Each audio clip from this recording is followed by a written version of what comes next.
اور بعض ساتھی تو پھر اتنے زیادہ اللہ معاف فرمائے اتنے زیادہ آگے نکل گئے ہیں کہ وہ تو مسجد میں آ کر بھی سلوار اوپر نہیں کرتے، ایسے ہی نماز پڑھتے ہیں۔ ایک ساتھی کو کہنا تو نہیں چاہیے، لیکن میں آپ کو یہ باتیں عبرت کے لیے بتاتا ہوں، اور میرے کوئی یہ نہیں ہے کہ تاکہ ہم ان چیزوں سے دور ہو جائیں۔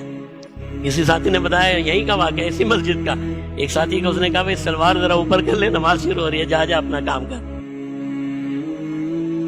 جا اپنا کام کر۔ میں جانوں اللہ کی ناراضگی ہے نا تو میرے لیے نعوذ باللہ، نعوذ باللہ۔ ایک عورت کی ناراضگی تو ہم سے برداشت ہوتی نہیں، گھر میں بیوی کی ناراضگی تو ہم سے برداشت ہوتی نہیں، چھوٹے سے بچے کی ناراضگی تو ہم سے برداشت ہوتی نہیں، اور ہم کہتے ہیں اللہ کی ناراضگی ہے تو صرف میرے لیے، میں جانوں میرے رب جانے، ناراض ہے تو ناراض، نعوذ باللہ۔ کیا اس گناہ کا فائدہ ہے؟ اگر آپ یہی سلوار ٹخنوں سے اوپر کر لیں اور یہ سمجھ کر کریں کہ یہ جناب نبی کریم صلی اللہ علیہ وسلم کا حکم ہے، تو آپ کی دنیا بھی بن گئی اور آخرت بھی بن گئی۔